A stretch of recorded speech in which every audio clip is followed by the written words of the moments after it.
ওকে, class 10-এর সমস্ত ছাত্রছাত্রীদের স্বাগত জানাচ্ছি আমার ইউটিউব চ্যানেলে।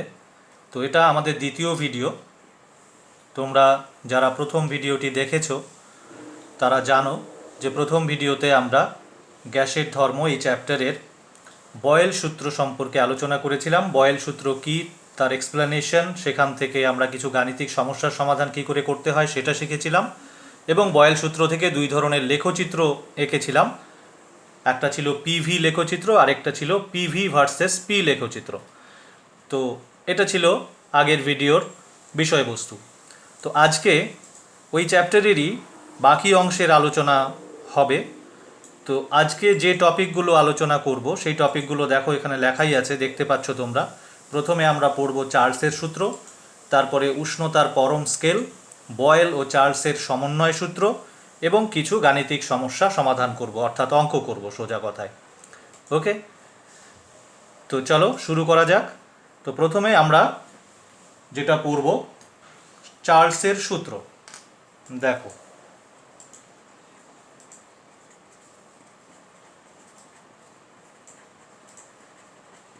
আচ্ছা, আমি এর আগের দিন বলেছিলাম যে একটা গ্যাসের যতগুলো চলরাশি, কি কি চলরাশি, একটা হচ্ছে চাপ পি, আয়তন ভি, উষ্ণতা টি, আর একটা হচ্ছে গ্যাসের ভর। গ্যাসের ভরকে এম দিয়েও প্রকাশ করা যায় অথবা এন দিয়েও প্রকাশ করা যায়, যেখানে এম মানে ভর আর এন মানে হচ্ছে মোল সংখ্যা, কারণ গ্যাসের ভরকে অ্যাকচুয়ালি মোল এককটি দ্বারা প্রকাশ করা হয়। এম দিয়ে প্রকাশ করলেও অসুবিধা নেই, যাই হোক, মোট কথা এটা হচ্ছে গ্যাসের ভর, এই রাশিটা। এবার এই চারটা রাশির মধ্যে এই দুটো রাশির কি সম্পর্ক সেটা বয়েল সূত্রে বলা হয়েছে, যখন এই বাকি দুটো রাশি স্থির থাকে। আজকে আমরা পড়ব আরও দুটো রাশির সম্পর্ক, সেই দুটো হচ্ছে এই দুটো, অর্থাৎ ভি আর টি এর সম্পর্ক যখন বাকি দুটো কনস্ট্যান্ট, বাকি দুটো মানে চাপ এবং ভর বা গ্যাসের পরিমাণ, যেভাবে খুশি বলতে পারো। তো চাপ এবং গ্যাসের পরিমাণ বা ভর যদি স্থির থাকে তাহলে গ্যাসের আয়তন উষ্ণতার সঙ্গে কিভাবে পরিবর্তিত হয় সেটাই চার্লসের সূত্রে বলা আছে। ওকে, তো সূত্রটা আমি ওই আগের মতোই সূত্রের এক্সপ্লানেশনটাই দিয়ে শুরু করি, তাহলে সূত্রটা অটোমেটিক্যালি এসেই যাবে, তোমরা বুঝতে পারবে। ওকে, তো চার্লসের সূত্রে যে কথাটা বলা আছে সেই কথাটা যদি আমরা ঠিকঠাকভাবে বুঝতে পারি তাহলে ব্যাপারটা এইরকম। দেখো, ধরো তোমার কাছে 0 ডিগ্রি সেলসিয়াস তাপমাত্রায় কিছু পরিমাণ গ্যাস আছে যার আয়তন হচ্ছে V0। ওকে, একটা নির্দিষ্ট পরিমাণ গ্যাস তোমার কাছে আছে, 0 ডিগ্রি সেলসিয়াস উষ্ণতায় আছে, তার আয়তন V0। এবার গ্যাসটার চাপ যদি আমরা স্থির রাখি, আমি আগেই বলেছি কি কি স্থির রাখতে হবে, চাপ আর কি, এটা গ্যাসের পরিমাণ।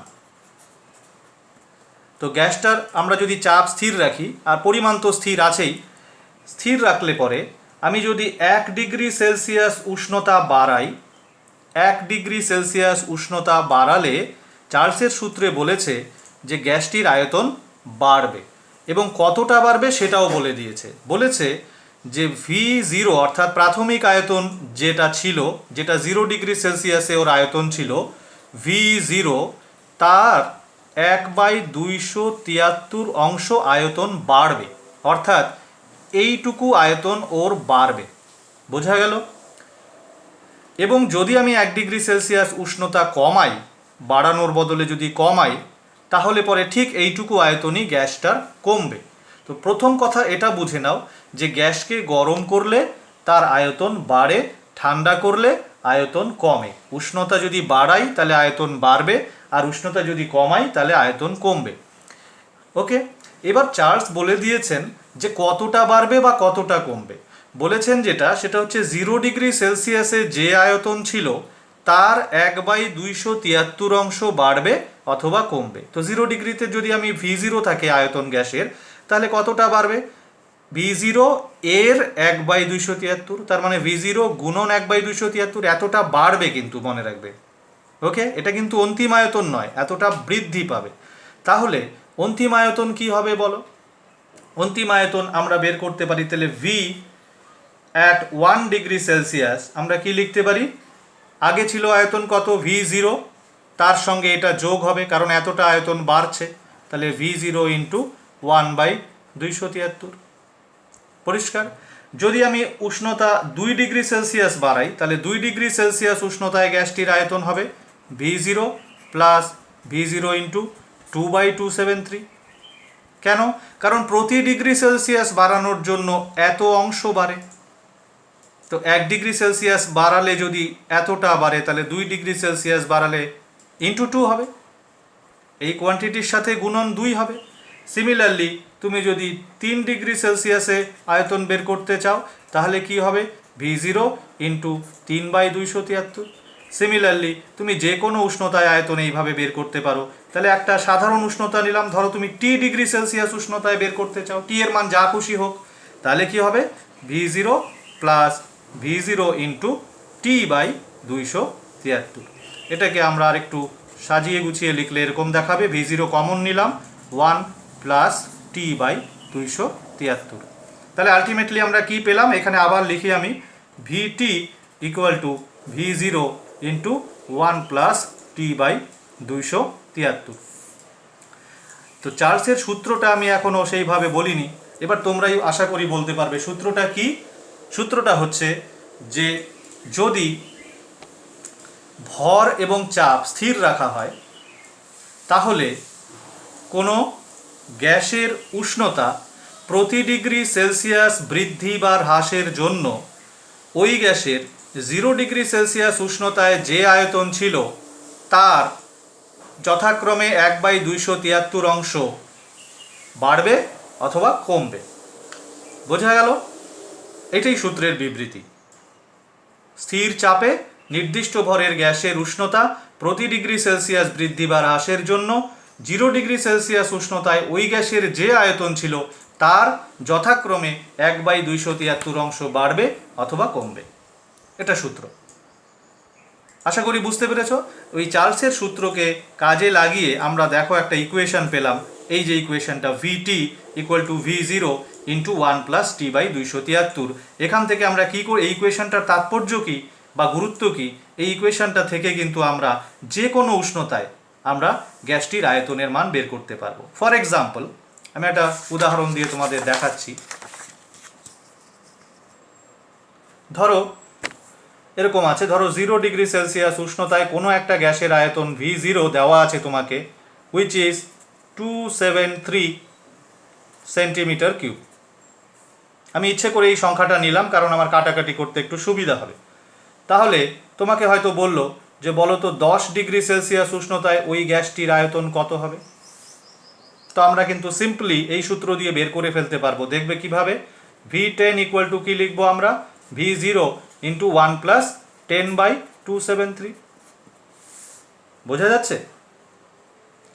এবার দেখো V0-র জায়গায় আমরা কত বসাবো, V0-র জায়গায় আমরা 273 বসাবো ইন্টু 1 প্লাস 10/273। এখানে 10/273 কেন হলো নিশ্চয়ই বুঝতে পারছো, কারণ আমাদের সূত্রটা কী ছিল দেখো, সূত্রটা ছিল VT equal to V0 into 1 plus T/273। টিটা কি, টিটা হচ্ছে অন্তিম উষ্ণতা, যে আমি গ্যাসটার উষ্ণতা যতটা বাড়িয়েছি 0 ডিগ্রি সেলসিয়াসের থেকে সেইটা, অথবা অন্তিম উষ্ণতাও বলতে পারো। ওকে, তাহলে পরে আমরা টি এর জায়গায় এখানে কত বসাবো, 10 ডিগ্রি সেলসিয়াস। 10 ডিগ্রি সেলসিয়াস, এই যে 10 বসিয়েছি টি এর জায়গায়। তাহলে আলটিমেটলি আমার কি আসলো দেখো, এটাকে যদি তুমি হিসাব করো তাহলে আসবে 273 ইন্টু লসাগু 273 plus 10, so it will be 273 কাটো, তাহলে এটা হবে 283 সেন্টিমিটার কিউব। বোঝা যাচ্ছে ওই সমীকরণটা তাৎপর্য বোঝা যাচ্ছে? তাহলে ওই সমীকরণটা থেকে আমরা কি করতে পারি, 0 ডিগ্রি সেলসিয়াস উষ্ণতায় যদি কোনো গ্যাসের আয়তন জানা থাকে অন্য যে কোনো উষ্ণতায় তার আয়তন আমরা বের করতে পারবো। এটা যদি V10 না বলে যদি V-10 বলতো তাহলে কি করতাম, অর্থাৎ উষ্ণতা কমানো হয়েছে, 0 ডিগ্রি সেলসিয়াসের থেকেও আরও 10 ডিগ্রি সেলসিয়াস কমিয়ে দিলাম উষ্ণতা। কমিয়ে দিলে কি হয়, গ্যাসের আয়তন কমে। তাহলে এই সূত্রে কোথায় পরিবর্তন আসবে একটু বলো, এই সূত্রে পরিবর্তন আসবে এই জায়গায়, এখানে হয়ে যাবে -10/273। আমার কথা বোঝা যাচ্ছে? এই টিটা যেটা ছিল এটা তো টি এর মান, তো টি এর মান আমরা এখন কত বসাবো, এখন আমরা বসাবো -10। তো -10 বসালে এই প্লাসটাও মাইনাসই হয়ে যাবে, পরিষ্কার? তাহলে এটা করলে পরে কত আসবে, 273 into 273 minus 10 divided by 273, so it will be 263 centimetre cube. আশা করি বুঝতে পারছো। তাহলে ইন জেনারেল আমরা কি লিখতে পারি, আমরা আমাদের ওই যে আগের পাতায় যে ফর্মুলাটা লেখা ছিল এটাকে আমি আবার লিখছি, VT equal to V0 into 1 plus T by 273। এটা হচ্ছে আমাদের ফর্মুলা। এই ফর্মুলাতে টি এর মান তুমি বসাও, তুমি পেয়ে যাবে যে ওই তাপমাত্রায় ওই গ্যাসের মান আয়তন কত। টি এর মান প্লাস হলেও পাবে, মাইনাস হলেও পাবে, কোনো অসুবিধা নেই। প্লাস হলে এখানে প্লাস বসবে, মাইনাস হলে এখানে মাইনাস বসবে। অবভিয়াসলি মাইনাস হলে আয়তন কমে যাবে। যে দেখো কত ছিল 0 ডিগ্রিতে, 273 ছিল, প্লাস 10 ডিগ্রি সেলসিয়াসে কত হলো, 283 হলো, মাইনাস 10 ডিগ্রি সেলসিয়াসে কত হলো, 263 হলো। কমে গেছে, এখানে বেড়ে গেছে, এখানে কমে গেছে। বোঝা গেল? ওকে, তো এটা ছিল চার্লসের সূত্রের যে গাণিতিক রূপ, বা চার্লসের সূত্র থেকে পাওয়া যায় যে সূত্রটা, সেটা হচ্ছে এইটা, VT equal to V0 into 1 plus T by 273।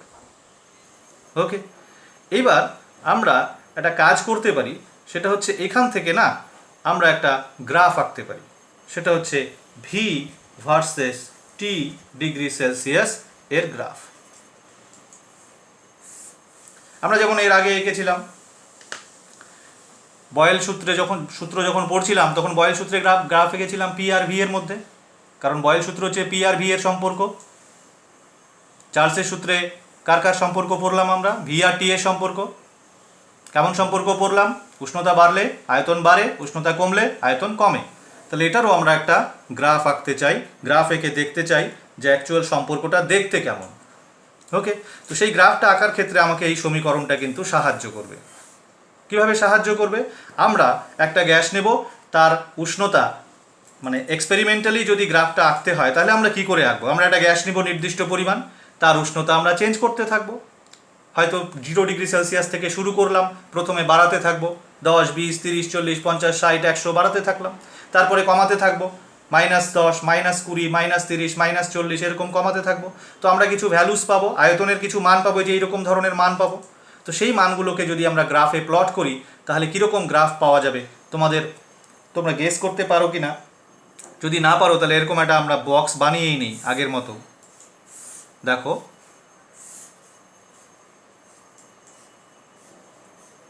আমরা কিছু মান নিয়ে নিচ্ছি। হ্যাঁ, টি ভি, ধরো টি এর মান 0 ডিগ্রি সেলসিয়াস।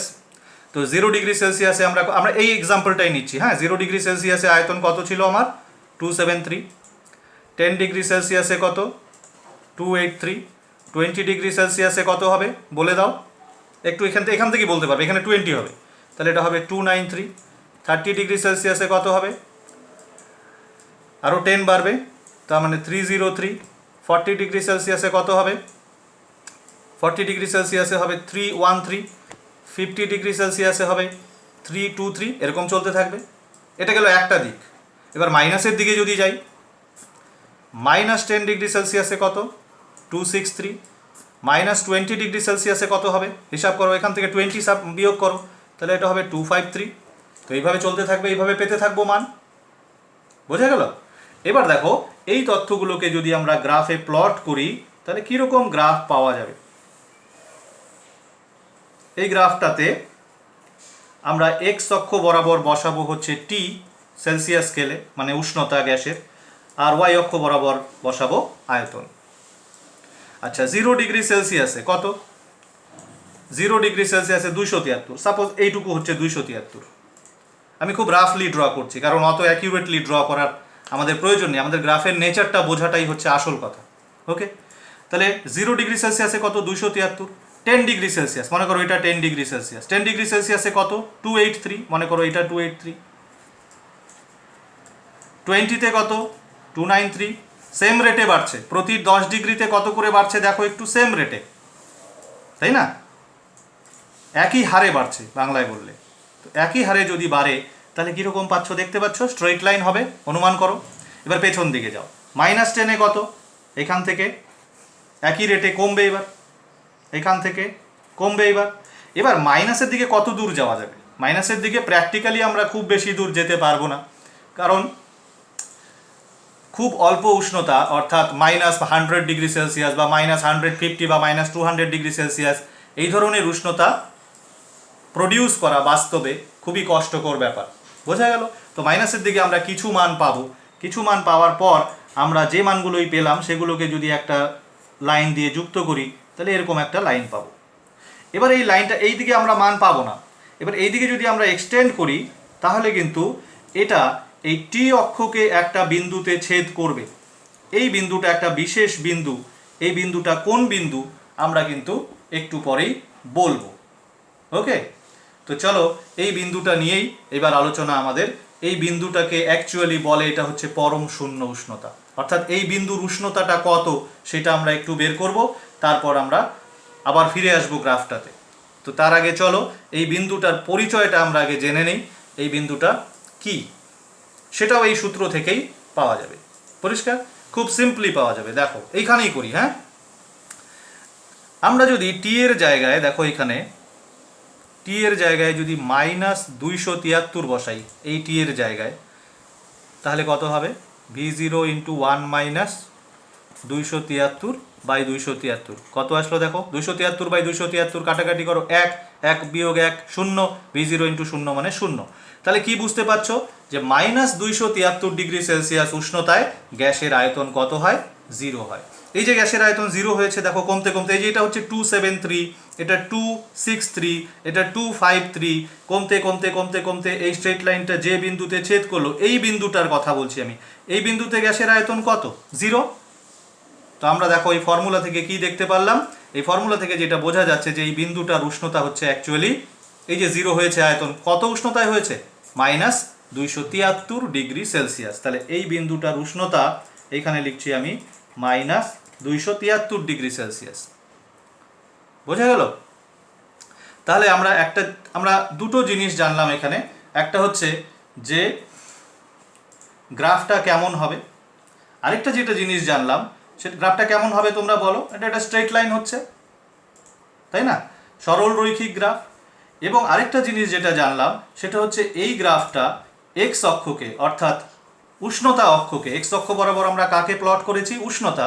তো এই গ্রাফটা উষ্ণতা অক্ষকে যে বিন্দুতে ছেদ করেছে সেই বিন্দুর তাপমাত্রা কত? সেই বিন্দুর তাপমাত্রা হচ্ছে, আমরা এখান থেকে বের করলাম, দেখো কত, -273°C। এবং এই বিন্দুটার বৈশিষ্ট্য, এই তাপমাত্রাটার বৈশিষ্ট্য কি? এই তাপমাত্রাটার বৈশিষ্ট্য হচ্ছে যে এই তাপমাত্রায় গ্যাসের আয়তন কত হয়ে যায়? 0 হয়ে যায়। যদিও বাস্তবে এই তাপমাত্রায় পৌঁছানো সম্ভব না, আমরা এরকম তাপমাত্রা তৈরি করতে পারি না, আমাদের কাছে সেরকম ব্যবস্থা নেই যে আমরা গ্যাসকে এত ঠান্ডা করতে পারি। আর তার আগে আরও একটা কথা আছে, সেটা হচ্ছে যে যদিও বা করা যায়, কিন্তু তার আগেই গ্যাস কিন্তু তরল হয়ে যায় বা কঠিন হয়ে যায়। ফলে গ্যাসের আয়তন 0 হবে পরীক্ষামূলকভাবে এটা কিন্তু দেখানো সম্ভব না। এটা ফর্মুলা দিয়ে আমরা বুঝতে পারছি যে এই তাপমাত্রায় যদি আমরা গ্যাসকে নিয়ে যেতে পারতাম, ততক্ষণ যদি গ্যাস গ্যাসীয় অবস্থাতেই থাকতো, তরল বা কঠিন না হতো, তাহলে কিন্তু ওর আয়তন 0 হতো। পরিষ্কার? আশা করি বোঝা যাচ্ছে। তো এইখানে এই যে তাপমাত্রাটা, গ্রাফে সেই তাপমাত্রাটা হচ্ছে এই বিন্দুটা। ক্লিয়ার?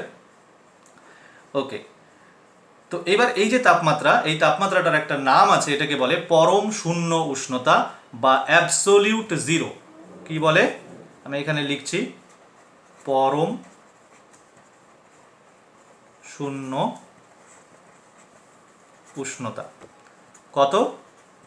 -273°C।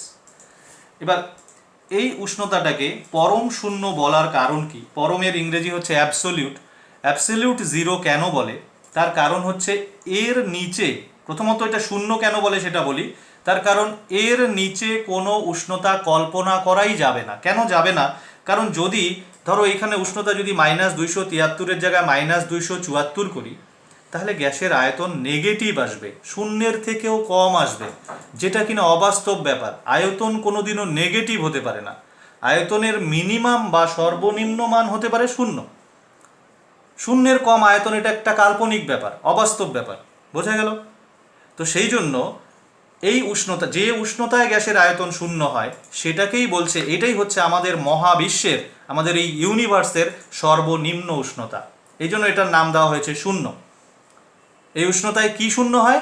গ্যাসের আয়তন শূন্য হয়, এবং এই শূন্যটা অ্যাবসোলিউট জিরো, পরম শূন্য। কেন? একে দুটা কারণ। একটা হচ্ছে এই উষ্ণতায় তুমি যদি কোনো গ্যাসকে নিয়ে যাও, ওর আয়তন শূন্য হবেই।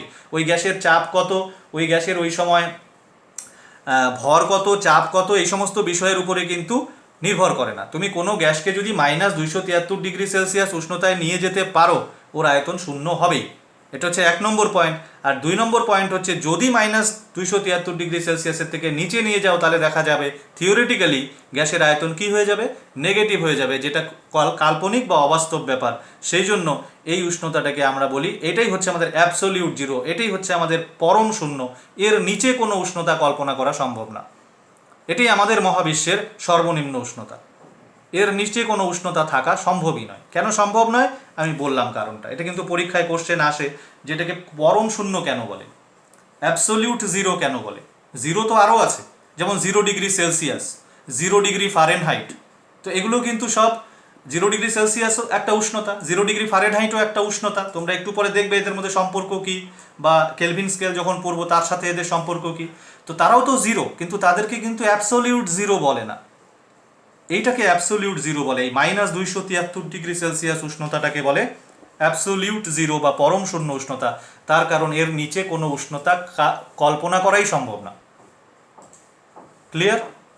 কি কারণে কল্পনা করা সম্ভব না? কারণ এর নিচে নিয়ে গেলে পরে গ্যাসের আয়তন ঋণাত্মক হয়।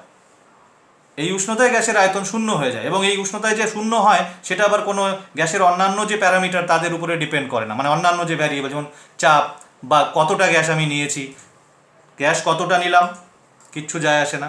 গ্যাসের উপর চাপ কত আছে কিচ্ছু যায় আসে না। আমি যদি -273°C নিয়ে যেতে পারি, the volume will be definitely zero. পরিষ্কার? তো সেই জন্য এই উষ্ণতাটাকে আমরা বলি পরম শূন্য উষ্ণতা। গ্রাফে এই বিন্দুটা হচ্ছে সেই উষ্ণতাটাকে নির্দেশ করে। তো গ্রাফটা কীরকম বোঝা যাচ্ছে? গ্রাফটা হচ্ছে একটা স্ট্রেট লাইন। এই যে 0°C হচ্ছে এই উষ্ণতা, হ্যাঁ, এটা হচ্ছে 0°C। 0°C এই যে আয়তনটা, এটা হচ্ছে V0। তারপরে 0°C থেকে তুমি যদি উষ্ণতা বাড়াতে থাকো, আমরা যেমন বাড়িয়েছিলাম 10°C, 20°C, এইভাবে আয়তন বাড়তে থাকে। কমাতে থাকলে কমতে থাকে, কমতে কমতে একটা উষ্ণতায় গিয়ে ওর আয়তনটা শূন্য হয়ে যায়। সেই উষ্ণতাটাকে আমরা বলি পরম শূন্য উষ্ণতা, এবং যার মান হচ্ছে সেলসিয়াস স্কেলে এটা -273°C। আশা করি বোঝাতে পেরেছি। ওকে, চলো এবার তাহলে মুভ করি আমাদের নেক্সট টপিকে। আচ্ছা, নেক্সট টপিকে যাওয়ার আগে না আরেকটা কথা আমি একটু বলতে চাই, এটাও একটু প্রয়োজন, তোমাদের জানা প্রয়োজন। তোমাদের বইতে দেখবে গ্রাফগুলো যে আঁকা আছে সেখানে দুটো করে গ্রাফ আছে, যেমন এইখানে দুটো গ্রাফ আছে। এবার এই দুটো গ্রাফ কেন সেটা একটু বলি। দেখো, ধরো এই এক্সপেরিমেন্টটা যখন আমরা করেছি, এই যে এই তথ্যগুলো যে আমরা পেয়েছি যে এক্সপেরিমেন্টটার ভিত্তিতে, সেখানে ধরো গ্যাসের চাপের মান আমরা স্থির রেখেছিলাম। তো হচ্ছে চাপের মান কিছু একটা রেখেছিলাম, ধরো 5 অ্যাটমসফিয়ার রেখেছিলাম। ওকে, তো 5 অ্যাটমসফিয়ার চাপে আমি এই তথ্যগুলো পেয়েছি, তাতে দেখা গেল এরকম গ্রাফ তৈরি হলো। এবার আমি গ্যাসের চাপটাকে চেঞ্জ করে দিলাম। মনে করো, ধরো 5 অ্যাটমসফিয়ার থেকে আমি গ্যাসের চাপটা করে দিলাম 7 অ্যাটমসফিয়ার। এটা ধরো P1, 5 অ্যাটমসফিয়ার ছিল। নেক্সট আমরা চাপটা চেঞ্জ করে দিয়ে এটাকে 7 অ্যাটমসফিয়ার করে দিলাম। দেখা যাচ্ছে?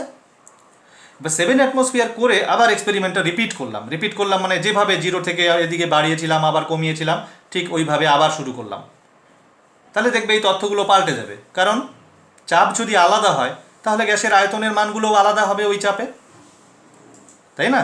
একই উষ্ণতায় 0°তে 5 অ্যাটমসফিয়ার চাপে যে আয়তন ছিল, 0°C 7 অ্যাটমসফিয়ার চাপে তো সেই আয়তন হবে না। বয়েল সূত্র কী বলে? একই উষ্ণতায় চাপ যদি বেশি হয় তাহলে আয়তন কম হবে। তার মানে অবভিয়াসলি ওই আয়তনটা কম হবে, পরের আয়তনটাও একটু কম হবে, তারপরেরটাও একটু কম হবে, তারপরেরটাও একটু কম হবে। তো বুঝতে পারছো? তো আমি এই তথ্যগুলো সব পাল্টে যাবে, এই সংখ্যাগুলো সব পাল্টে যাবে। এবং আমি যেরকম উদাহরণে নিয়েছি যে আমার আগের চাপটা ছিল 5, পরের চাপটা 7, তার মানে পরে আমার চাপ বেশি, তাহলে আমার এই তথ্যগুলো মানে কীভাবে পাল্টাবে? সবগুলো সংখ্যা একটু একটু করে কমে যাবে। আমার কথা বোঝা যাচ্ছে? তাহলে পরে এবার যদি আমি আবার গ্রাফ আঁকি, তাহলে কীরকম গ্রাফ পাবো? এবার কিন্তু আমরা গ্রাফটা এরকম পাবো। দেখো, একটু বোঝার চেষ্টা করো। এরকম পাবো না গ্রাফটা? অর্থাৎ এটা নিচ দিয়ে যাবে। এটা হচ্ছে তোমার P1 চাপে, এটা হচ্ছে তোমার P2 চাপে, হোয়ার P2 is greater than P1। কারণ কি, চাপ বেশি হলে কি হবে, একই উষ্ণতায় এই যে ধরো এটা কত degree Celsius, 20 degree Celsius. 20 degree সেলসিয়াসে দেখো আমরা এখান থেকে একটা লাইন টানলাম, সরলরেখা মানে এই অক্ষের সমান্তরাল। 20 ডিগ্রি সেলসিয়াসে যখন চাপ P1 তখন আয়তন এইটা, যখন চাপ P2 তখন আয়তন কত, এই যে এইটুকু। গ্রাফ থেকে বোঝা যাচ্ছে 20 ডিগ্রি সেলসিয়াসে যখন চাপ P1 তখন আয়তন হচ্ছে এই যে, আর যখন চাপ P2 তখন আয়তন হচ্ছে এইটা। পরিষ্কার? কেন আমি নিচ দিয়ে আঁকলাম, উপর দিয়ে কেন আঁকলাম না, তোমাদের মনে প্রশ্ন জাগতে পারে। তো সেটা কিন্তু আমি অলরেডি এক্সপ্লেন করলাম এখানে। আমি যদি চাপ বাড়াই তাহলে কি হবে, প্রত্যেকটা আয়তন, যে আয়তনটা এখানে 273 ছিল ওটা একটু কম হবে, ওটা হয়ে যাবে এইটা, হয়তো এটা দেখা গেলো 260, যেটা এখানে 283 ছিল সেটা হয়তো এখানে 270, তাই না? তো এইভাবে প্রত্যেকটা আয়তন একটু একটু করে কম হবে। এটি আমি এক্সাম্পল দিয়ে বললাম যে 20 ডিগ্রি সেলসিয়াসে P1 চাপে যদি আয়তন এটা হয় তাহলে P2 চাপে আয়তন একটু কম, এবং এই যে দেখো এইটা হচ্ছে সেটা। বোঝা গেল? তো গ্রাফটা নিচ দিয়ে যাবে। এবার যদি তোমাকে বলে যে না আরেকটা অন্য চাপে আঁকো, যেটা কিনা যে চাপটা P1 এর থেকে কম, ধরো P3 একটা চাপ, which is 3 atmosphere, তখন কি হবে বুঝতে পারছো স্বভাবতই, তখন গ্রাফটা কিন্তু এর উপর দিয়ে যাবে, এরকম হবে। ক্লিয়ার? একটু হিজিবিজি হলো, কিন্তু আশা করি বুঝতে পেরেছো আমি কি বলতে চেয়েছি। অর্থাৎ তুমি এই গ্রাফটা, আমরা প্রথম গ্রাফ এটা এঁকেছিলাম P1 চাপে, এই যে 5 অ্যাটমসফিয়ার চাপে। গ্রাফের নেচারে কিন্তু কোনো পরিবর্তন হবে না, গ্রাফের নেচার স্ট্রেট লাইনই থাকবে, এবং এটা এক্স অক্ষকে যে বিন্দুতে ছেদ করবে, যেটা কিনা আমরা পরম শূন্য উষ্ণতা বলছি, এটা কিন্তু সেমই থাকবে। কারণ আমি একটু আগে কি বললাম, চাপ যাই হোক, ভর যাই হোক, যখন -273 ডিগ্রি সেলসিয়াসে তুমি নিয়ে যাবে তখন গ্যাসের আয়তন শূন্য হতেই হবে। সুতরাং গ্রাফটা, তিনটা গ্রাফই বা যতগুলো গ্রাফই আঁকো বিভিন্ন চাপে, প্রত্যেকটাই কিন্তু এক্স অক্ষকে এই পয়েন্টেই ছেদ করবে, which is -273 ডিগ্রি সেলসিয়াস। কিন্তু কি হবে, যত তুমি চাপ বাড়াবে গ্রাফটা নিচের দিকে চলে আসবে, যত চাপ কমাবে গ্রাফটা উপর দিকে চলে যাবে। কারণ কি, আমরা বয়েল সূত্র থেকে শিখেছি যে চাপ কমালে পরে আয়তন বাড়ে, চাপ বাড়ালে পরে আয়তন কমে। তো এটা আমার আয়তন অক্ষ। এবার একটু চিন্তা করো সিম্পলি, এটা যেহেতু আয়তন অক্ষ, তাহলে চাপ যদি আমি কমাই, চাপ কমিয়ে দিলাম, তাহলে আয়তন বাড়লে উপর দিয়ে যাবে, আয়তন কমলে, আর চাপ যখন বাড়াবো তখন নিচ দিয়ে যাবে। বোঝা গেল? আচ্ছা, এবার এখানে দুটো ছোট ছোট কথা বলি, দুটো ছোট ছোট কথা কিন্তু গুরুত্বপূর্ণ কথা। সেটা হচ্ছে, আমরা এই যে -273 ডিগ্রি সেলসিয়াস যে উষ্ণতাটার কথা এতক্ষণ ধরে বললাম, যেটাকে আমরা পরম শূন্য উষ্ণতা বলছি, এই পরম শূন্য উষ্ণতার কিন্তু এক্স্যাক্ট মানটা, মানে একদম অরিজিনাল ভ্যালু বা অ্যাকিউরেট ভ্যালু যদি বলো, সেটা কিন্তু -273.15 ডিগ্রি সেলসিয়াস। ওকে, এটাকেই আমরা অ্যাপ্রক্সিমেট করে বা প্রায় এটা বলি। হ্যাঁ, আসল মানটা হচ্ছে -273.15 ডিগ্রি সেলসিয়াস। এটাকে আমরা এটা বলি বা এটাই লিখি -273। ওকে, আমাদের সুবিধার জন্য আমরা এটা লিখি বা বলি। অঙ্ক করতে গেলে আমাদের এই মানটা বসালেই চলবে, এই মানটা লাগবে না। তবে জানতে হবে যে এক্স্যাক্ট ভ্যালুটা কিন্তু এইটা, -273.15 ডিগ্রি সেলসিয়াস। এটা আর এটা একই বলতে গেলে, অল্প সামান্য ডিফারেন্স, 0.15 ডিগ্রি সেলসিয়াসের ডিফারেন্স। ওকে, এটা গেল একটা কথা। আরেকটা কথা যেটা বলার ছিল সেটা হচ্ছে, এই যে ভগ্নাংশটা, এটা কিন্তু একটা স্পেশাল ভগ্নাংশ, অর্থাৎ 1/273। কোথা থেকে এই ভগ্নাংশটা এসছে, এটা আমাদের চার্লস বলে দিয়েছেন যে কোনো একটা গ্যাসের আয়তন 0 ডিগ্রি সেলসিয়াস উষ্ণতায় যে আয়তন থাকে, প্রতি ডিগ্রি সেলসিয়াস উষ্ণতা বাড়ালে বা কমালে ওই আয়তনের এত অংশ যথাক্রমে বাড়ে বা কমে। এই ভগ্নাংশটাকে বলা হয় গ্যাসের আয়তন প্রসারণ গুণাঙ্ক। কি বলে এটাকে? এটা কিন্তু গ্যাসের আয়তন প্রসারণ গুণাঙ্ক। কেমন? এবং এর একক হচ্ছে পার ডিগ্রি সেলসিয়াস, অথবা পার কেলভিনও বলা যেতে পারে। তোমরা যখন কেলভিন স্কেল পড়বে, এর পরের টপিকই আছে আমাদের কেলভিন স্কেল বা পরম স্কেল, তো পরম স্কেলেও এটাকে কিন্তু লেখা যেতে পারে। পার ডিগ্রি সেলসিয়াস আর পার কেলভিন একই। তো এটা মনে রাখবে যে গ্যাসের এই যে জিনিসটা, আমি দুটো জিনিস নতুন বললাম, গ্যাসের আয়তন প্রসারণ গুণাঙ্ক এর মান কিন্তু 1/273 পার ডিগ্রি সেলসিয়াস, এবং সব গ্যাসেরই আয়তন প্রসারণ গুণাঙ্ক একই। ওকে, আয়তন প্রসারণ গুণাঙ্ক তোমরা ক্লাস 9-এ পড়েছিলে।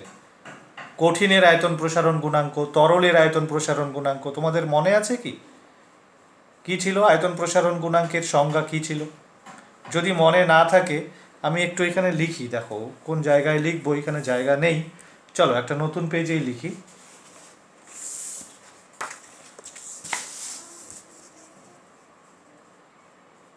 ওকে, আয়তন প্রসারণ গুণাঙ্কের যে মানে রাশিমালা না, তো রাশিমালাটা কিন্তু এরকম ছিল। আয়তন প্রসারণ গুণাঙ্ককে আমরা গামা লিখতাম। গামা ইকুয়াল টু এরকম ছিল V2 minus V1 by V1 into T. অর্থাৎ কোনো একটা পদার্থের আয়তন, প্রাথমিক আয়তন যদি V1 হয়, তার উষ্ণতা যদি T ডিগ্রি বাড়ানো হয় এবং তারপর যদি ওর আয়তন V2 হয়, তাহলে এইটা হচ্ছে আয়তনের বৃদ্ধি বাই প্রাথমিক আয়তন ইন্টু উষ্ণতা বৃদ্ধি। এই যে সংখ্যাটা, এটাকে বলে আয়তন প্রসারণ গুণাঙ্ক। গ্যাসের ক্ষেত্রে এটাই দাঁড়িয়ে যাবে কি? এটা দাঁড়িয়ে যাবে হচ্ছে V2-র জায়গায় হবে VT, V1-এর জায়গায় V0, আবার V0 ইন্টু টি। এটা কোথা থেকে আসলো? খুব সিম্পল, আমরা চার্লসের সূত্র থেকে যে ফর্মুলাটা তৈরি করেছিলাম, তোমাদের যদি মনে থাকে ফর্মুলাটা কি? VT equal to V0 into 1 plus T by 273, তাই না? বুঝতে পেরেছ? এবার এখান থেকেই কিন্তু এখানে আসা যায়, দেখো একটু। তাহলে VT ইকুয়াল টু কী হবে? V0 plus V0T by 273। তাহলে VT minus V0 equal to V0T by 273। এবার এই V0Tটাকে এর নিচে নিয়ে চলে আসো, VT minus V0 by V0T equal to 1 by 273। তো এটা কী দাঁড়ালো দেখো? এটা তো আয়তন প্রসারণ গুণাঙ্ক, সেই জন্য এটাকে লেখা হয় gamma.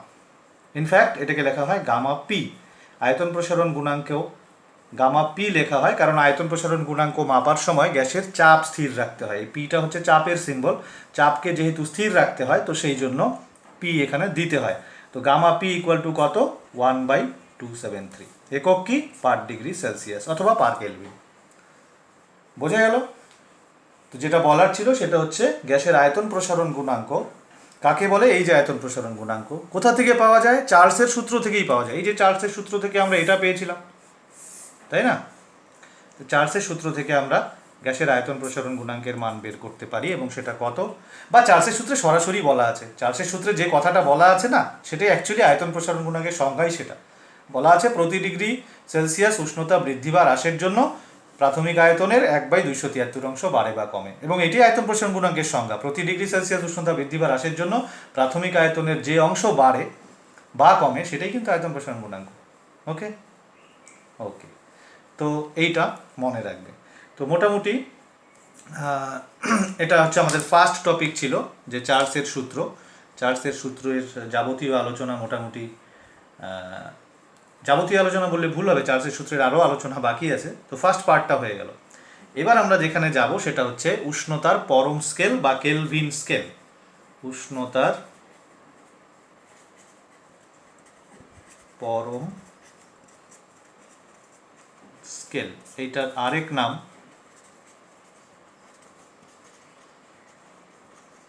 Kelvin scale. Lord kelvin উষ্ণতার একটা নতুন স্কেল উদ্ভাবন করেছেন। উষ্ণতার কি কি স্কেল সম্পর্কে তোমরা এখন অবধি জানো? আশা করি সবাই অন্তত দুটো স্কেল সম্পর্কে জানো, একটা হচ্ছে সেলসিয়াস স্কেল আর একটা হচ্ছে ফারেনহাইট স্কেল। ওকে, এবার এই সেলসিয়াস আর ফারেনহাইট স্কেলের কি সম্পর্ক সেটাও আশা করি জানো। সেই সম্পর্কটাও ছোট ক্লাসে কোনো না কোথাও ছিল, 9-এই বোধহয় ছিল সম্ভবত। C/5 equal to F-32/9। কোনো উষ্ণতা যদি সেলসিয়াসে সি হয় আর ফারেনহাইটে যদি একই উষ্ণতা এফ হয়, তাহলে এদের মধ্যে সম্পর্ক এটা। কিভাবে আসে সেগুলো আগে পড়ার কথা, এখানে আর আমি ওই বিষয়ে ঢুকবো না। আমরা একটা নতুন স্কেল সম্পর্কে জানবো, সেটা হচ্ছে কেলভিন স্কেল বা পরম স্কেল। তো কেলভিন স্কেল বা পরম স্কেল বিষয়টা কি? আমরা একটু আগে পড়লাম একটা উষ্ণতার কথা, একটা স্পেশাল উষ্ণতা। উষ্ণতাটা কত? -273 ডিগ্রি সেলসিয়াস অথবা -273.15 ডিগ্রি সেলসিয়াস। তো সেই স্পেশাল উষ্ণতাটা, সেটাকে আমরা পরম শূন্য উষ্ণতা বলেছি। সেটাকে আমরা পরম শূন্য উষ্ণতা কেন বলেছি তারও কারণ ব্যাখ্যা করা হয়ে গেছে। এবার কেলভিন কী করেছেন? ওই উষ্ণতাটাকে ধরেছেন 0 ধরে, এবং প্রত্যেকটা ডিগ্রি ঘরের দৈর্ঘ্য একটা সেলসিয়াস স্কেলের এক একটা ডিগ্রির যে দৈর্ঘ্য তার সমান করে একটা নতুন স্কেল তৈরি করেছেন। বিষয়টা এরকম, ধরো এটা হচ্ছে সেলসিয়াস স্কেল। এবার সেলসিয়াস স্কেলের যে কোনো তাপমাত্রা মাপক স্কেলের ঊর্ধ্ব স্থিরাঙ্ক এবং নিম্ন স্থিরাঙ্ক বলে দুটো নির্দিষ্ট তাপমাত্রা আছে থাকে। ধরো এটা সেলসিয়াস স্কেল, তো ধরো পাশাপাশি আমি ফারেনহাইট স্কেলটাও এঁকে দেখাচ্ছি, তোমাদের হয়তো কম্পেয়ার করতে সুবিধা হবে। এটা ধরো ফারেনহাইট স্কেল। তো এই যে দুটো তাপমাত্রা, এটা হচ্ছে সেলসিয়াস স্কেলে নিম্ন স্থিরাঙ্ক, এটা ফারেনহাইট স্কেলে, এটা ঊর্ধ্ব স্থিরাঙ্ক সেলসিয়াস স্কেলে, এটা ফারেনহাইট স্কেলে। নিম্ন স্থিরাঙ্ক কাকে বলে? এটা হচ্ছে প্রমাণ চাপে যে তাপমাত্রায় বরফ গলে জল হয়। তো সেই তাপমাত্রাটা সেলসিয়াস স্কেলে লেখা হয়, এই তাপমাত্রার ভ্যালুটা হচ্ছে 0 ডিগ্রি সেলসিয়াস। আর ফারেনহাইট স্কেলে সেম তাপমাত্রা, এটাকে লেখা হয় হচ্ছে 32 ডিগ্রি ফারেনহাইট। ঊর্ধ্ব স্থিরাঙ্ক এটা হচ্ছে স্টিম পয়েন্ট ইংরেজিতে বলে, যে তাপমাত্রায় প্রমাণ চাপে জল বাষ্পে পরিণত হতে শুরু করে, ফুটতে শুরু করে বা বাষ্পে পরিণত হতে শুরু করে। তো এটা হচ্ছে সেলসিয়াস স্কেলে লেখা হয় 100 ডিগ্রি সেলসিয়াস। আর ফারেনহাইট স্কেলে সেম তাপমাত্রা, এটাকে লেখা হয় 212 ডিগ্রি ফারেনহাইট। এই দুটো তাপমাত্রা একই, এই দুটো তাপমাত্রা একই। এবার বোঝো যে এর ভেতরে তাহলে কয়টা ঘর আছে এখানে, এই মাঝখানের যে দূরত্বটা এখানে, এই দূরত্বে কয়টা ভাগ আছে বা কয়টা ডিগ্রি আছে। তো বুঝতেই পারছো 0 থেকে 100, তার মানে 100টা ঘর আছে এখানে টোটাল। এখানে কয়টা আছে? 32 থেকে 212, সব বিয়োগ করো, বুঝতে পারবে কয়টা, 180টা আছে। তো এই হচ্ছে সেলসিয়াস আর ফারেনহাইট স্কেল, হ্যাঁ, পাশাপাশি দেখালাম। এবার কেলভিন একটা নতুন স্কেল তৈরি করেছেন, যেটা কিনা এরকম। দেখো আমি যদি স্কেলটাকে নিচে, দুটো স্কেলকে নিচের দিকে বাড়াই, নিচের দিক মানে কোন দিক? দেখো এটা সেলসিয়াসে এখানে 0 আছে, তাহলে 0-র নিচের এই তাপমাত্রাটা কত? এটা -1, তারপরে -2, এভাবে তাপমাত্রা চলতে থাকবে। এবং এইভাবে করতে করতে করতে করতে এক সময় আমরা এই তাপমাত্রায় পৌঁছাবো -273 ডিগ্রি সেলসিয়াস, হুইচ ইজ, যেটাকে আমরা পরম শূন্য উষ্ণতা বলি। এই তাপমাত্রাটা ফারেনহাইটেও একই একই লেভেলে, এই তাপমাত্রাটা ফারেনহাইটে এসে কিছু একটা মান হবে। এই মানটা কত হবে? এই মানটা কত হবে আমি একটু পরে বলছি। কিছু একটা মান হবে, ওকে। -273 অবশ্যই হবে না, কারণ সেলসিয়াস আর ফারেনহাইট স্কেলের ডিগ্রি ঘর ইকুয়াল না, এবং ঊর্ধ্ব স্থিরাঙ্ক নিম্ন স্থিরাঙ্কের যে সংখ্যাগুলো, মানগুলো, সেগুলোও আলাদা। কত হবে তোমরা ইচ্ছা করলে বেরও করতে পারো। এইখানে সি এর জায়গায়, এই যে ফর্মুলাটা দেখতে পাচ্ছ, এইখানে সি এর জায়গায় -273 বসিয়ে দাও, বেরিয়ে যাবে। আমার এই মুহূর্তে মনে নেই, ওকে, তোমরা বের করে নিতে পারো। আমি যেটা বলার চেষ্টা করছি সেটা হচ্ছে যে -273 ডিগ্রি সেলসিয়াস যেটা, সেইটা, সেই উষ্ণতাটাকে এই কেলভিন কি করেছেন, এটা হচ্ছে কেলভিন স্কেল, এই যে সেলসিয়াস স্কেল, এই যে ফারেনহাইট স্কেল, কেলভিন কি করেছেন, এটাকে ধরেছেন 0, এটাকে বলেছেন এটা হচ্ছে 0 কেলভিন।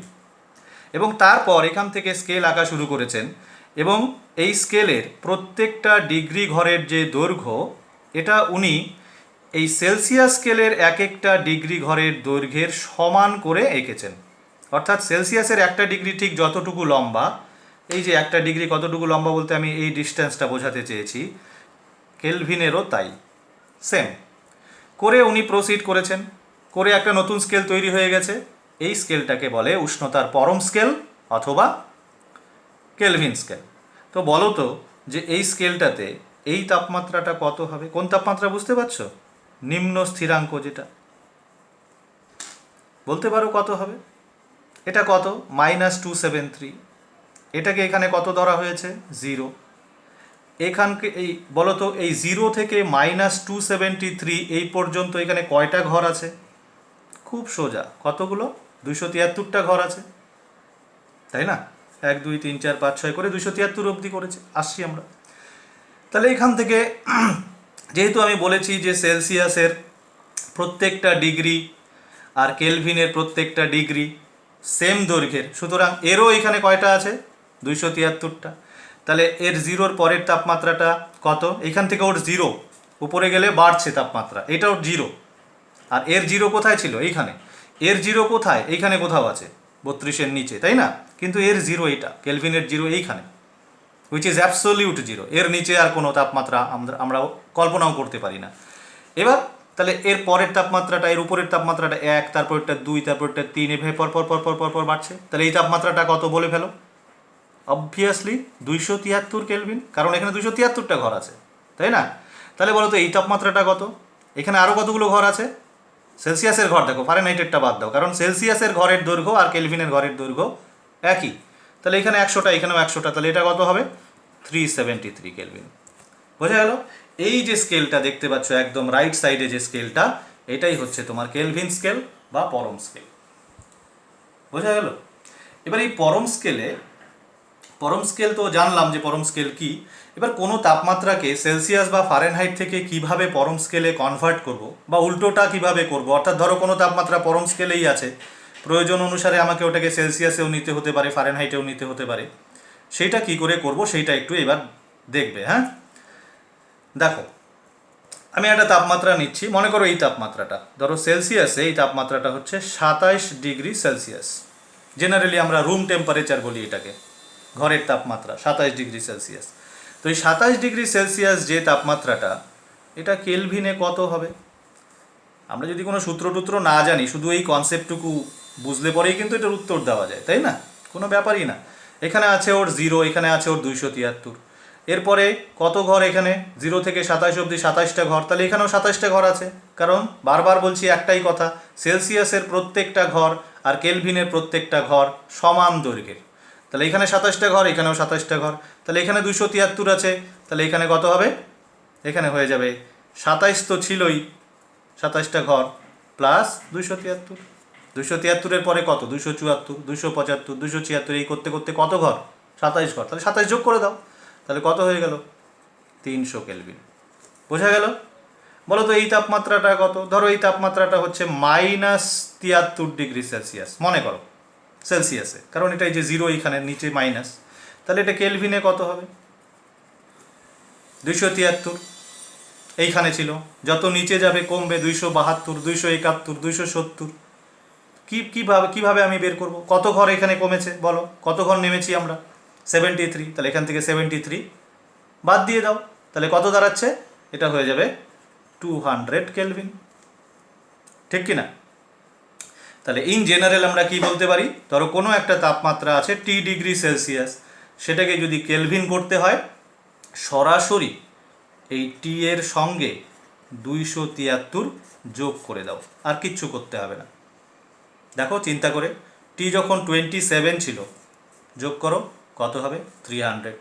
টি যখন -73, টি এর মান প্লাসও হতে পারে মাইনাসও হতে পারে, যাই হোক সেটাই বসাবে, প্লাস হলে প্লাস বসাবে, মাইনাস হলে মাইনাস বসাবে। টি যখন -73 বসাও, কত হবে? এখানে বসাও -73 প্লাস 273 কেলভিন, কত হচ্ছে?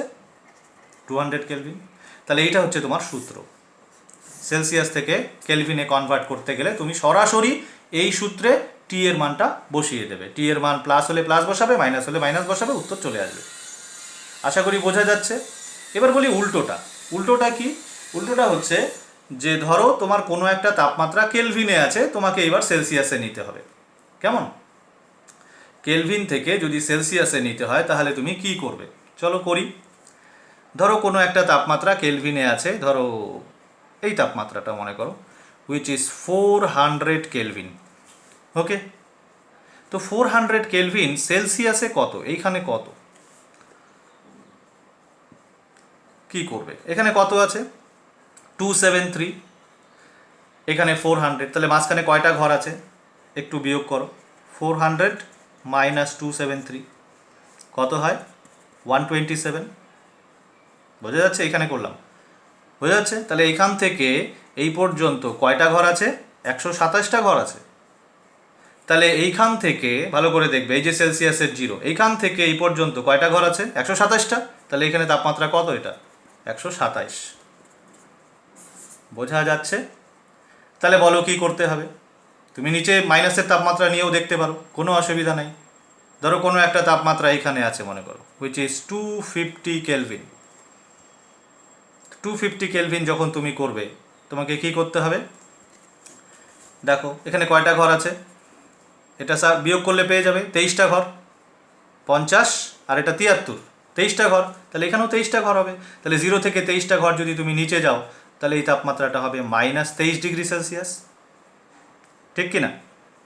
তাহলে সাধারণভাবে বলতে গেলে সূত্রটা কি, যে সূত্র দিয়ে আমরা সরাসরি কনভার্ট করতে পারবো। আমি একবারে সূত্রটা লিখছি। এবার ধরো কোনো একটা তাপমাত্রা, কোথায় লিখি, এইখানে তো জায়গার অভাব, চলো নতুন পেজে লিখি। আচ্ছা, এই পেজটাও পাশাপাশি রাখছি, দেখো। হ্যাঁ, আশা করি দেখা যাচ্ছে। তো চলো, কোনো একটা তাপমাত্রা ধরো টি কেলভিন, অর্থাৎ কেলভিন স্কেলে তাপমাত্রাটা দেওয়া আছে, এটাকে তোমাকে সেলসিয়াস করতে হবে। তো তুমি কি করবে, সরাসরি এই তাপমাত্রাটা যা খুশি হোক তার থেকে -273 করে দাও, হয়ে যাবে ডিগ্রি সেলসিয়াস। আর কিছু ভাবতেই হবে না। এই দেখো আমি তাই করেছি। এই যে কেলভিনে ছিল -273, বোঝা গেল। এই ক্ষেত্রেও কিন্তু তাই করেছি। এই যে দ্বিতীয়টা যেটা বের করলাম, এই যে -23 যেটা বের করলাম, কত ছিল 250, দেখো কিভাবে বের করেছি। এখানে কত বসিয়েছি, টি এর জায়গায় টি কত ছিল দেখো একটু, 250 -273 বিয়োগ করো, কত হবে -23 ডিগ্রি সেলসিয়াস। এই যে -23 ডিগ্রি সেলসিয়াস। ওকে, তো আমরা অ্যাকচুয়ালি তোমরা মনে রাখবে এই দুটো সূত্র, এই যে এইটা একটা আর এই যে এইটা একটা, তাহলে আর কোনো অসুবিধা হবে না। এমনি তো বেসিক কনসেপ্ট থেকেও তো করাই যায়, কোনো অসুবিধা নেই, তবে সূত্র মনে রাখলে সুবিধা হবে, কোনো কনফিউশন হওয়ার কোনো সম্ভাবনা নেই। যদি সেলসিয়াসে থাকে এইখানে বসাবে T+273, যদি কেলভিনে থাকে এইটা কেলভিনের তাপমাত্রাটা এখানে বসাবে T-273। মনে রাখাও সুবিধা, একটা T+273, একটা T-273। এই টিটা ছোট টি মানে সেলসিয়াসের টি, আর এটা হচ্ছে বড় টি কেলভিনের টি। ওকে, তো এই হচ্ছে তাপমাত্রার পরম স্কেল বা কেলভিন স্কেল। তাপমাত্রার পরম স্কেল বা কেলভিন স্কেলের যে কনসেপ্ট সেটা মোটামুটি কমপ্লিট। তো আমি দুই একটা একটু এক্সাম্পল নিয়ে আলোচনা করি, তাহলে আরেকটু পরিষ্কার হবে আশা করি। ধরো দুটো তাপমাত্রা তোমাকে দেওয়া হলো, ধরো একটা তাপমাত্রা বলা হলো 30 ডিগ্রি সেলসিয়াস, আরেকটা বলা হলো 300 কেলভিন। এই দুটো তাপমাত্রার মধ্যে তোমাকে জিজ্ঞাসা করা হলো, বলো তো কোন তাপমাত্রাটা বেশি, কোন তাপমাত্রাটা বড়। তো সরাসরি কিন্তু তুমি কম্পেয়ার করতে পারবে না। কেন পারবে না, কারণ দুটো আলাদা আলাদা স্কেলে দেওয়া আছে, একটা সেলসিয়াসে আছে, একটা কেলভিনে আছে। তাহলে উপায় কি, উপায় হচ্ছে হয় সেলসিয়াসকে কেলভিন করো, নাহলে কেলভিনকে সেলসিয়াস করো। তো সোজা হচ্ছে আমরা এটা করি, সেলসিয়াসকে কেলভিন করি। 30 ডিগ্রি সেলসিয়াস কেলভিন করব, কত হবে বলো, এই সূত্র দিয়ে হবে, দেখা যাচ্ছে 30 + 273 kelvin, that is equal to 303 kelvin. তাহলে এটা 303 আর এটা 300। এবার তুমি কম্পেয়ার করতে পারছো, এবার তুমি বলতে পারছো কোনটা বড়। অবভিয়াসলি এটা বড়। কত বড়, 3 ডিগ্রি বড়। ক্লিয়ার? তো এরকম কনভার্সন কিন্তু এই যে একটা স্কেল থেকে আরেকটা স্কেলে তাপমাত্রাকে রূপান্তর আমাদের কিন্তু করতে হবে অঙ্ক করার সময়। তো কাজেই এই ফর্মুলা দুটো মনে রাখবে এবং এই কনসেপ্টটাও মনে রাখবে, এটা মনে রাখলে অনেক সুবিধা। ওকে ওকে, তো এবার আমরা মুভ করব আমাদের নেক্সট টপিকে। ওকে, এবার আমরা যেটা পড়ব, এবার আমাদের যেটা টপিক সেটা হচ্ছে কেলভিন স্কেলে বা পরম স্কেলে চার্লসের সূত্রটাকে আমরা প্রকাশ করতে চাই। হ্যাঁ, কেলভিন স্কেলে বা পরম স্কেলে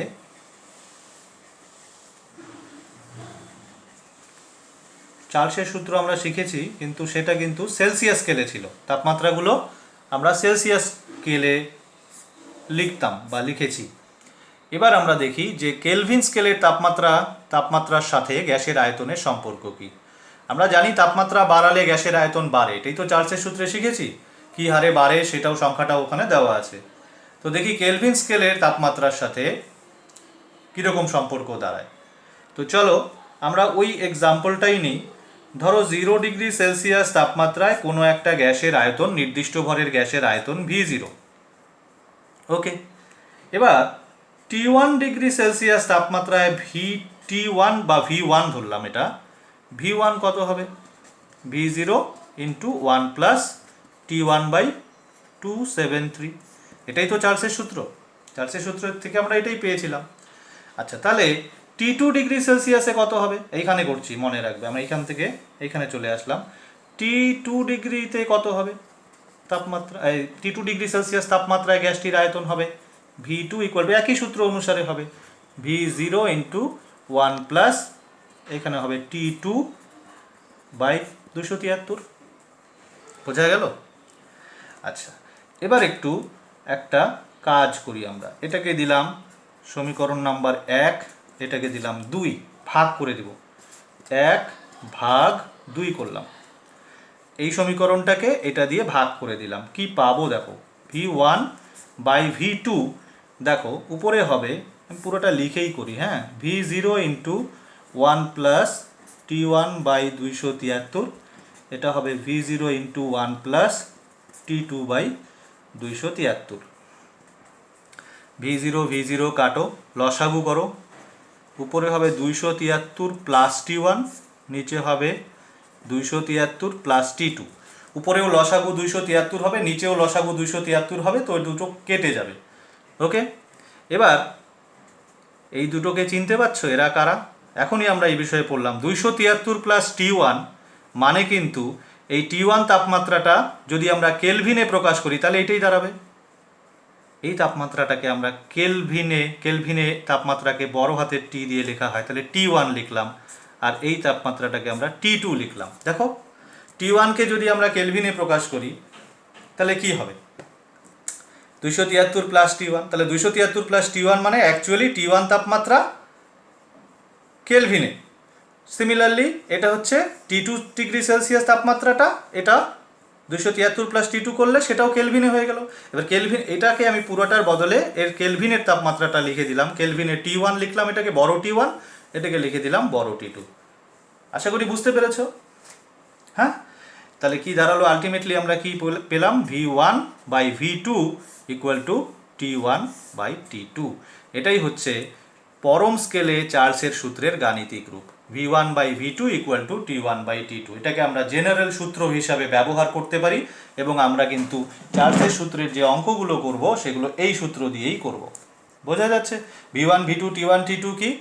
v1 প্রাথমিক আয়তন, v2 অন্তিম আয়তন, t1 প্রাথমিক উষ্ণতা, t2 অন্তিম উষ্ণতা।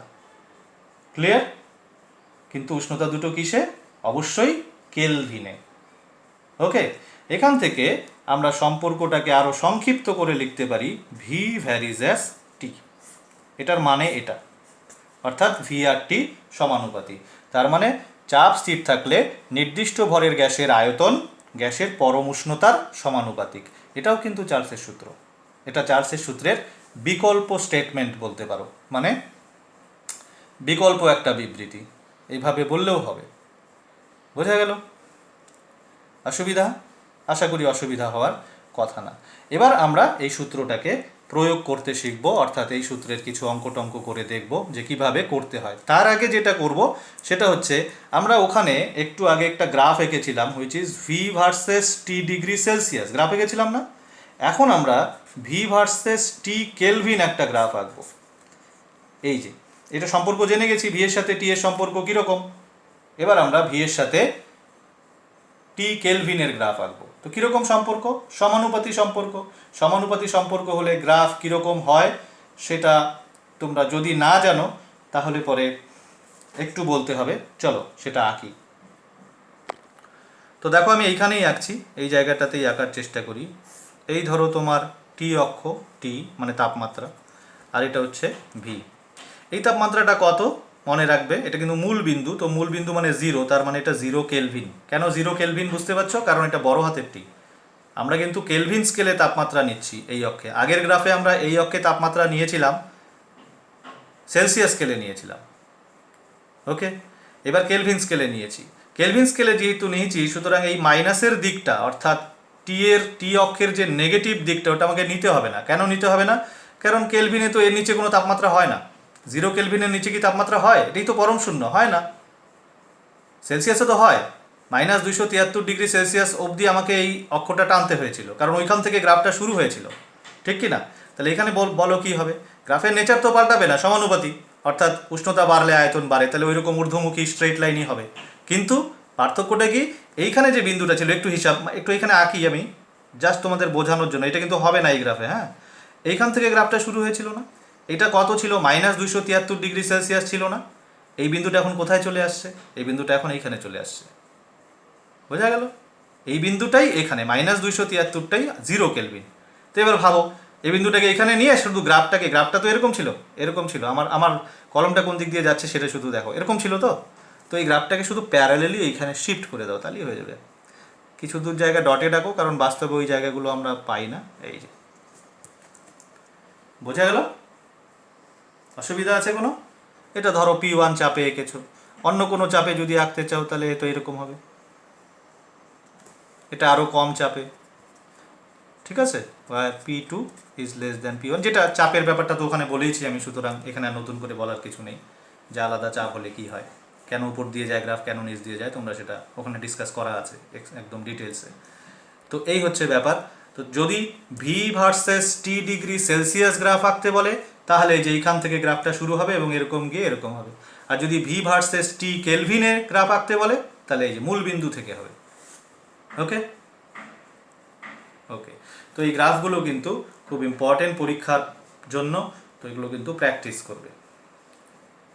ওকে, আচ্ছা, এবার আমরা চলে যাই হচ্ছে আমাদের নেক্সট টপিক যেটা, সেটা হচ্ছে চার্লসের সূত্র আমরা শিখলাম।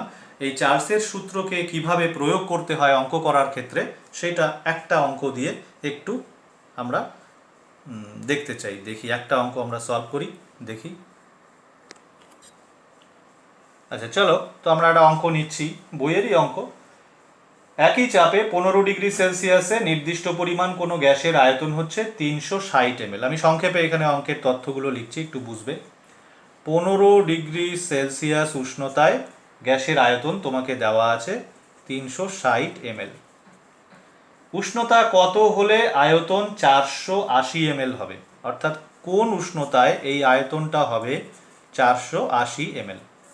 বাস, এই কোশ্চেন। চাপ স্থির আছে এবং ভর স্থির আছে, গ্যাসের ভর, গ্যাসের পরিমাণ যেটা সেটা স্থির আছে। তো সরাসরি আমরা তথ্যগুলোকে একটু সাজাই। আমাদের V1 কত? V1 মানে প্রাথমিক আয়তন 360 ml। আমাদের V2ও দেওয়া আছে কত? 480 ml। এবার আমাদের T1 কত? এবার T1 লেখার সময় একটু কেয়ারফুল থাকবে, এটা কিন্তু সেলসিয়াসে হবে না, এটা তোমাকে কেলভিনে করতে হবে। T1 এর সেলসিয়াসে ভ্যালুটা জানো 15 ডিগ্রি সেলসিয়াস। তাহলে কি করতে হয়? সেলসিয়াস থেকে কেলভিন করতে গেলে 15 প্লাস 273 কেলভিন, কত হচ্ছে? 288 কেলভিন। T2 বের করো, বাস এইটুকু অঙ্ক। তো আমাদের সূত্র লেখো। সূত্র কি? V1 by V2 equal to, sorry, T1 by T2। কোনটা তুমি বের করবে? তুমি বের করবে T2। So T2 equal to কী হবে? V2 ইন্টু T1, এই যে V2 ইন্টু T1, আর নিচে চলে যাবে V1। বসিয়ে দাও মানগুলো। V2 কত? 480। T1 কত? 288। V1 কত? 360। এবার একটু কাটাকাটি করতে হবে, 0 0 কাটি। কত দিয়ে কাটা যায় এটা? 12 দিয়ে কাটলে 4, 12 দিয়ে কাটলে 3, 3 দিয়ে কাটলে 3 নং 27, 3 6 18, 4 6, আচ্ছা এই পাশে লিখি, হ্যাঁ,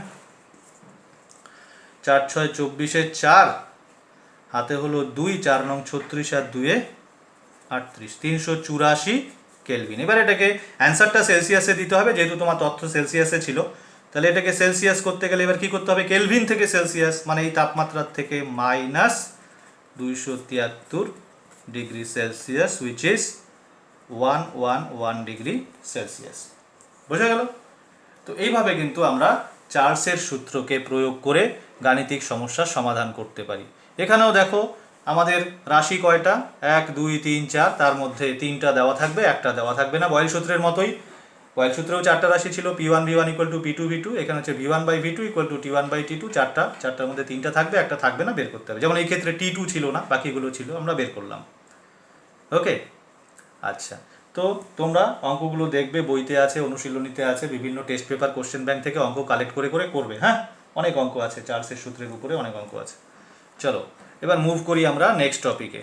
ওকে, এবার যেটা আমরা করব, আমাদের যেটা নেক্সট টপিক ছিল সেটা হচ্ছে বয়েল ও চার্লসের সমন্বয় সূত্র। তো দেখো, boil O চার্লসের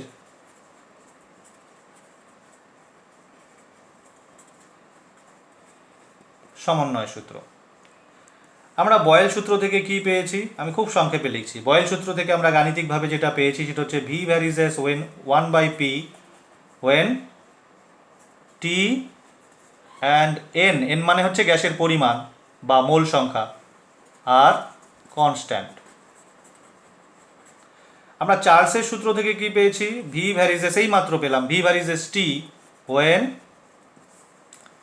P and N are constant.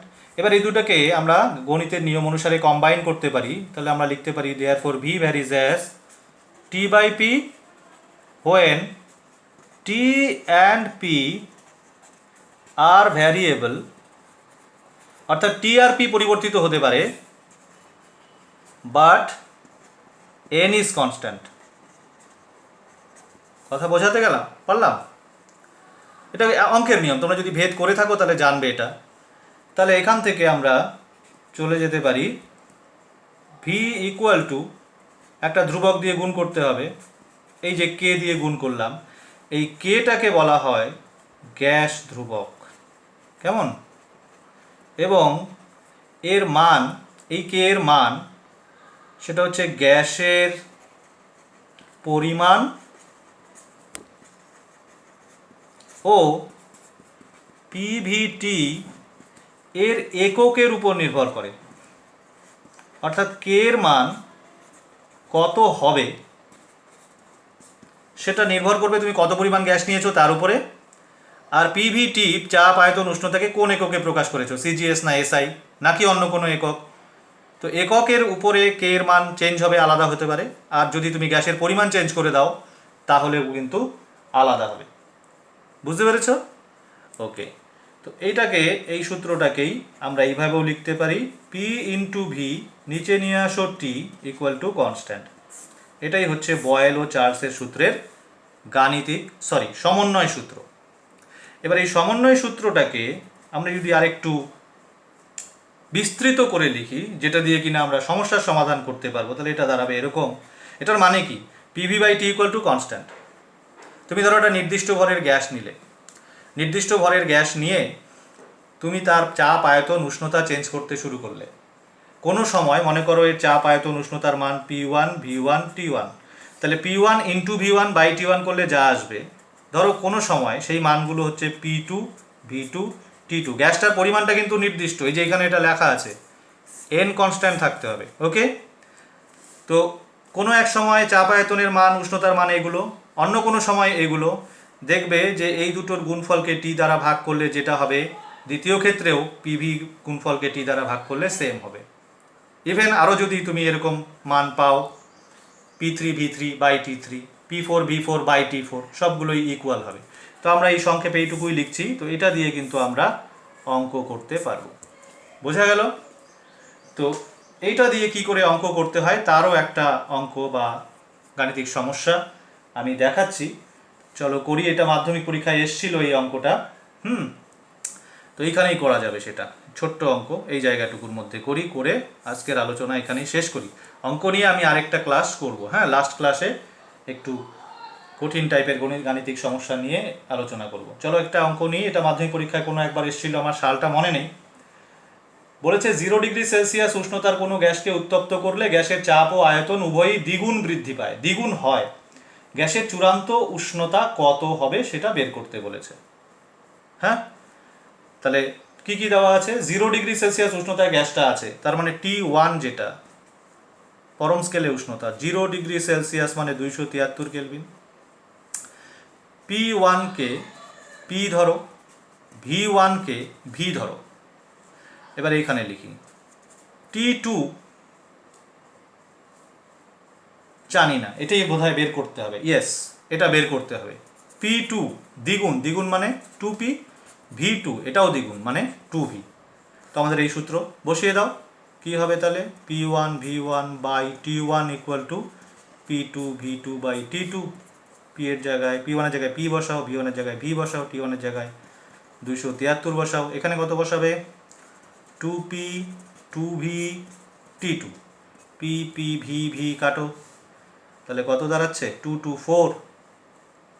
এইখানে চলে আসি, তাহলে T2 ইকুয়াল টু, এই যে T2 এদিকে গুণ করো, এদিকে হবে 4 ইন্টু 273, 4 ইন্টু 273 করো তো 3 4 12 2, আর হচ্ছে 4 7 28, আর 1 × 29 = 9, 4 × 2 = 8 আর 2 = 10, 1092 কেলভিন। এটাকে তুমি সেলসিয়াস করতে পারো, কেলভিন থেকে সেলসিয়াস করতে আমরা শিখেছি। -273 কত হবে? 9, 7 আর 1 8, 9, 819 ডিগ্রি সেলসিয়াস। বুঝতে পারলে? তো এই ধরনের প্রবলেম, এরকম প্রবলেম প্রচুর আছে, এই ফর্মুলার উপরে প্রচুর প্রবলেম বইতে আছে, কোশ্চেন ব্যাংকে আছে, টেস্ট পেপারে আছে, তোমরা বের করবে। এছাড়া চার্লসের সূত্র যেটা আমরা শিখলাম আজকে, V1/T1 = V2/T2, তার উপরেও অনেক প্রবলেম আছে, সেগুলোও করবে, করে আমাকে জানাবে যে কোনগুলো হলো কোনগুলো হলো না। তারপরে আমি লাস্ট চ্যাপ্টারের যে লাস্ট পার্টটুকু আছে সেটা নিয়ে এবং কিছু গাণিতিক সমস্যা নিয়ে সেই আরেকটা ভিডিও করব। ওকে, তো আজকের মতো এই পর্যন্তই। ওকে, থ্যাংক ইউ।